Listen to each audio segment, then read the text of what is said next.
You can't talk about him at all? Since 2009, we have tried to answer the question, what happened to Adam Herman? And we've gone straight to his parents. Doug, hey, it's my hold on. His parents, Doug and Valerie Herman, admit to and serve time for not reporting their son missing while cashing state checks in his name. I want to talk to you. I know Doug's gone, and this is a good way to get it in the news. And now, for the first time, almost 10 years since it was discovered Adam was missing, we convinced his mother, Valerie, to answer some questions. You saw him run out your door. Yes. And you said your last words will stick in your mind forever.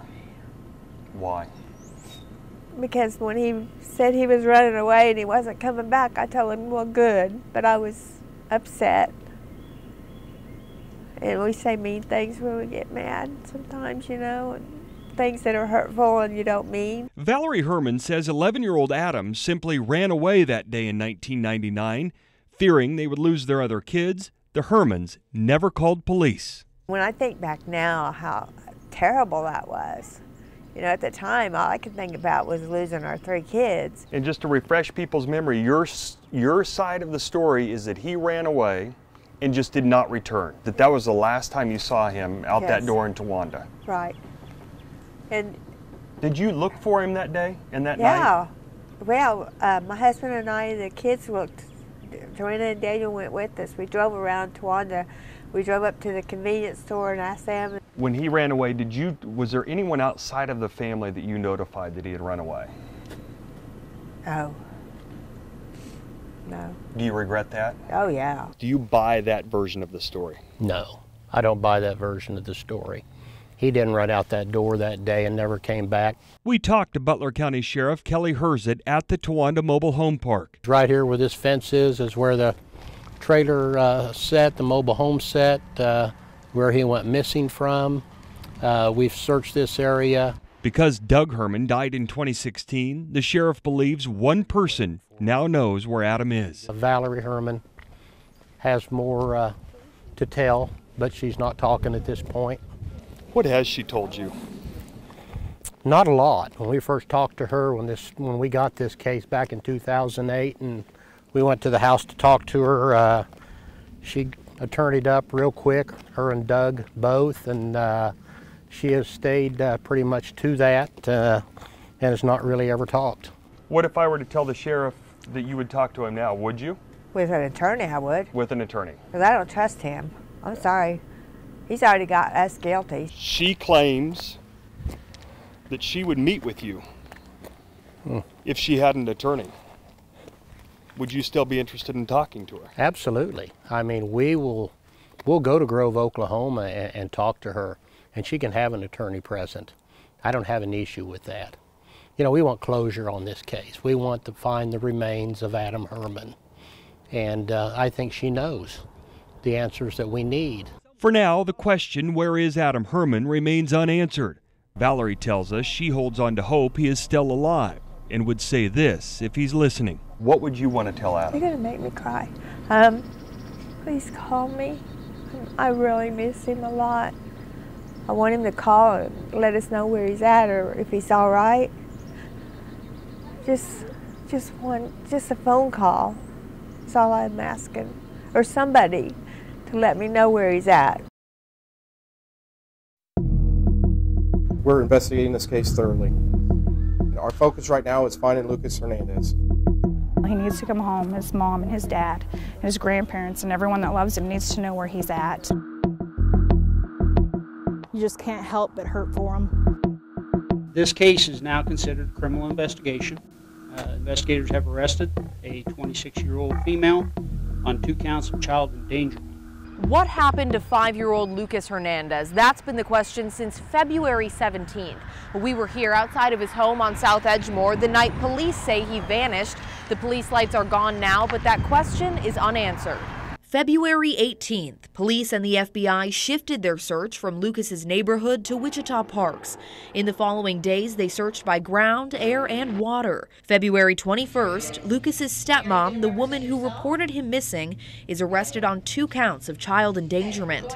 Police records show Emily Glass was suspected of using drugs while taking care of her other child. Is there anything that you would want to say to Fact Finder 12 spoke to Glass from jail and asked if she hurt Lucas. I did not. I would never hurt my son. She told us she took a shower and put Lucas down for a nap. She says that was the last time she saw him. February 24th, we sat down with Lucas's mom and dad for their first on-camera interview. It's pretty helpless as a parent to not be able to want to comfort your children when they're afraid or hurt or scared or just want to be back home. We asked if they wanted to say anything about Emily Glass. No, ma'am. Nothing at all. Weeks went by and tips trickled off. With no new information, police stopped searching parks, but private groups say they're not giving up. Every time we line up to search, we still have that hope that we're going to find him alive. Fact Finder 12 pulled countless court records trying to learn as much as possible about Lucas's life. We know family in New Mexico worried he was being abused. An aunt told me she filed complaints with DCF in spring of 2017 after Lucas told another family member he'd been hit and kicked. What happened to Lucas Hernandez? It's a 5-year-old child. They don't just vanish in thin air. A question that will hang over Wichita until someone speaks up. We still don't know nothing. We ain't heard nothing. Jaquila was 4 years old when she was last seen in a flowered nightshirt on the night of September 5th, 2001. I get a call at 6 o'clock in the morning. Your niece is missing. Her grandmother woke up to find her gone from their Wichita home. Officers and community members searched for the little girl, but didn't find any clues. We never came up with a viable suspect that we could arrest. Then, the September 11th attacks, and the attention shifted away from her case. I want the world to remember my niece like they remember 9/11.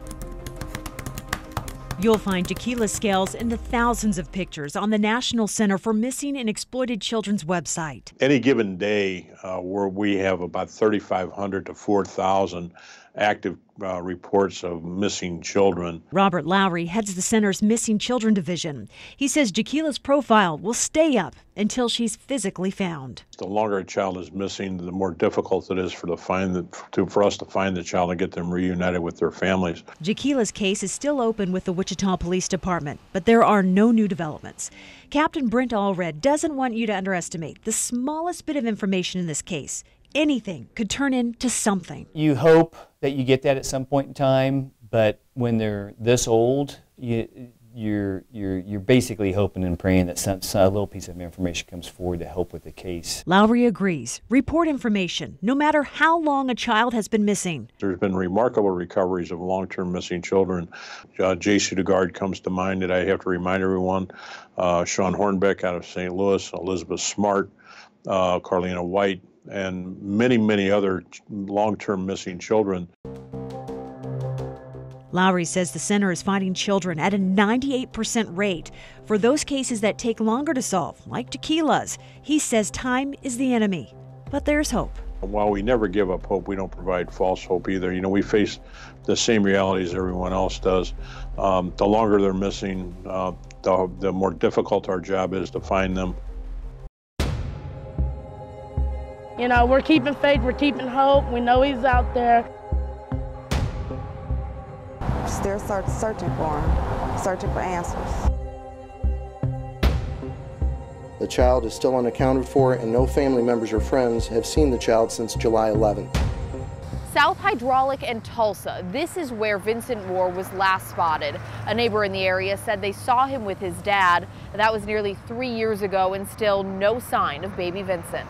It was late in the evening, and at that time we started interviewing all family members. Lieutenant Todd Ogile remembers the night he started working baby Vincent's case. It was 19 days after the 4-month-old was last seen. That is very difficult to get into something where child's been missing for 3 weeks, and then you're called in and try and locate them. We spoke to Vincent's mom at the time. She told us she dropped off Vincent and his 2-year-old brother with their dad on June 5th for a weekend visit. She says she couldn't find him after that. Police say Vincent's dad, Gary Moore, took the kids to Texas but came back to Wichita in July. 2 weeks later, Moore was stopped and arrested on unrelated warrants. The 2-year-old was with him, but Vincent was not. I have no idea. I guess he had been telling people I had the baby, and I haven't. Moore agreed to talk to us from jail. We asked what he thought happened to Vincent. I think she just has him stashed away.